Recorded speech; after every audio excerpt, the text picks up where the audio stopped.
Fans' first good look at 2026's Supergirl, a new teaser trailer, confirms what we pretty much all knew.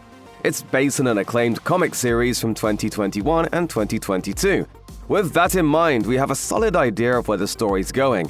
That's more than just a wild guess. Well before the teaser hit YouTube on December 11th, DC Studios co-head James Gunn made clear back in January 2023 that one particular comic series was the driving force behind the planned Supergirl movie. One of my favorite comic book series from last year was Tom King's run on Supergirl, Woman of Tomorrow. The 8-issue series was a collaboration between King and artist Bill Everly, and it sought to paint a picture of a Kara Zor-El who was distinctly different from her big blue Boy Scout cousin, Superman. The teaser already makes clear that's what the movie's doing too. He sees the good in everyone, and I see the truth. Notably, the Supergirl movie even originally had the Woman of Tomorrow subtitle in the early marketing before it got dropped and just became Supergirl for whatever reason. It's worth mentioning that Gunn routinely cited a specific comic series in the build-up to his 2025 Superman film too. He would often talk about Grant Morrison and Frank Quitely's All-Star Superman being a major influence, but his influence ended up being far more about vibes than the beat-for-beat story. Superman was not at all a direct adaptation of All-Star Superman. You might suspect that'll also end up being true of Supergirl, but there's reason to believe the story of Woman of Tomorrow will be far more reflected in Supergirl than All-Star was in Superman. First, because Gunn said as much. And so we're going to turn that into a big science fiction epic film. It's no coincidence that when Supergirl shows up at the very end of Superman, she's drunk, just like she so often is in the first issue of Woman of Tomorrow. Superman even explains. She likes to go and party on other planets. Planets with red suns. Oh. Because of our metabolism, you can't get drunk on a planet with a yellow sun. Second, the teaser trailer essentially proves that it's a story from the comic. Sure, there are some tweaks and changes here and there. The main man, Lobo, who very briefly appears in the teaser, isn't in the comic at all, for instance. But the key themes and story beats seem to be almost exactly the same. Third, screenwriter Anna Nogueira told Variety that King and Everly's version of Supergirl really struck a chord with her, saying, "I was always like, I can't get my head around the version of the character that is so sunny. When I read it, I was like, there she is." As Nogueira points out, the Supergirl of the earlier comics, the 1984 movie, and the 2015 TV series has always been pretty happy-go-lucky, despite having had a tragic backstory from the very beginning. In her original Silver Age origin, Kara was born in Argo City, which was on a chunk of land that survived Krypton's destruction. Her parents sent her to Earth to be raised by her do-gooding cousin, Kal-El. Upon her arrival, she learns she's an orphan, but quickly gets over it.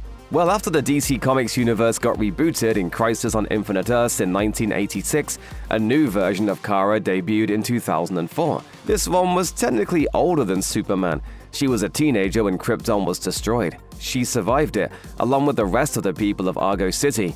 But those stories didn't really deal with those scars either. She just had anger directed at Brainiac, who caused Argo City's downfall. It really wasn't until Woman of Tomorrow that Supergirl, as a character, faced down her traumatic backstory, flashing back to her parents' deaths and Argo City falling to ruin around her. She watched everybody around her perish in some terrible way, so she's a much more jaded character. And she'll be doing that in the movie too. This line is straight out of the comic. Krypton didn't die in a day. The gods are not that kind.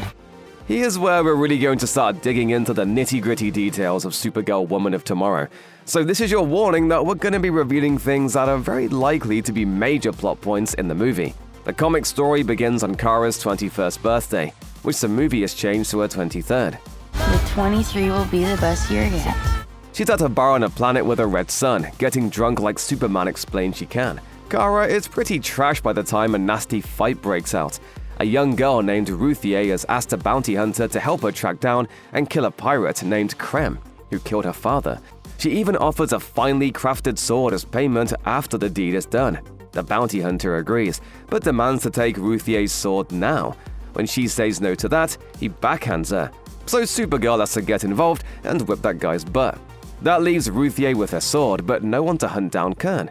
So, after Kara sleeps for a while and sobers up, Ruthye asks her to do the job. Supergirl turns down the offer, but once Ruthye says the words, "I lost my world," Supergirl can't help but see herself in the girl. She agrees to help. Ruthye and her distinctive sword, though not her helmet from the comic, are all throughout the teaser, so we feel pretty strongly this will be the plot setup of the movie too. The character's name is even the same, according to IMDb, as is Krem's.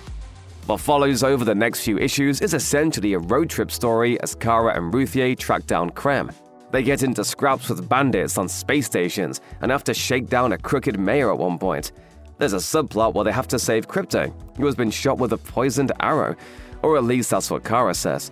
In issue 5, Krem uses magic to send them to a planet with a green sun, severely weakening Kara and leaving Ruthye to fight for them until the sun goes down and Kara's powers come back, enabling them to leave. This middle part is where you could change out some of the details without a whole lot of trouble. You could easily add in, say, a showdown with Lobo. That would even tie in with the themes of the story pretty nicely. After all, Lobo is also the last, or at least nearly the last of his kind, the Zarnians. So after he and Supergirl have what's sure to be their requisite punch-up, they can bond over their similarly devastated home planets. Having formed a bond over the course of their adventures, Kara finally opens up to Ruthye on the way from the green-sunned planet to the place where they know Krem is hiding. Most of issue 6 then is a flashback to Supergirl's experiences in Argo City. Though the city had survived Krypton's destruction, lots of Argo's people died in the violent explosion. Those that didn't had severe radiation poisoning, which killed many more, including Kara's mother. What was it like to lose everything in a day? Kara became one of many workers who helped build a radiation shield her father devised, though only she was strong enough to continue working to finish it. Even with the shielding, though, Argo City was still aimlessly drifting through space. Eventually, it ran into a meteorite storm that destroyed the shielding. Ultimately, her father decided that the only way to save Kara was to send her away to Earth. He simply told her, "We will die, you will live." When Kara asked why she was the one being saved, he told her, "You are my little girl, and I will save you." Kara and Ruthye finally catch up to Krem and abduct him, tying him to a tree on a remote planet's beach. As Ruthye taunts the man she hates, Supergirl takes down Krem's entire crew of brigands with the help of her horse, Comet, who turns into his true form, a man. We're not too sure they're going to include that specific subplot in the movie. While Supergirl finishes that task, Ruthye proposes a duel between herself and Krem, setting her sword between them in the sand. They fight for a while, and Ruthye cuts the fingers off of one of Krem's hands. She repeatedly attempts to land a killing blow, but can't muster up the courage to do it. Just then, Supergirl returns to the beach, takes the sword, and approaches Krem.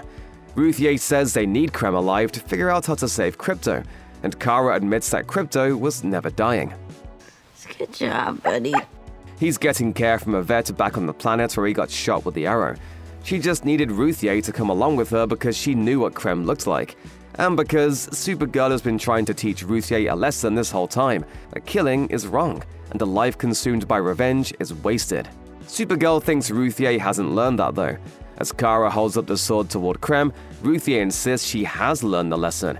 Ruthye reaches up and pulls the sword back. Together, they choose not to kill Krem. Supergirl, quoting what Ruthye said earlier in the journey, says, "It's too big, we're too small." We suspect Supergirl will follow the Woman of Tomorrow's story pretty closely up to that point, but we're not sure if they'll choose to include the bit in the last few pages. The story flashes forward 300 years to find Supergirl, who looks more mature but not old, and Ruthye, who is old now, meeting on a planet where Ruthye has been living peacefully. They release Krem from what is revealed to be centuries of imprisonment in the Phantom Zone. Having come to see the error of his ways, he begs for forgiveness. Ruthye bonks him on the head with a walking stick and leaves him lying in the field. We have to imagine that the movie will surely change some of this. Maybe instead of an epilogue set 300 years in the future, Kara will visit her cousin and they'll work out the best way to punish Krem without killing him. He's definitely talked about. But more importantly than that, we're sure the film will end with Kara overcoming her party girl phase, changed into a more mature, reinvigorated hero by her experience with Ruthye.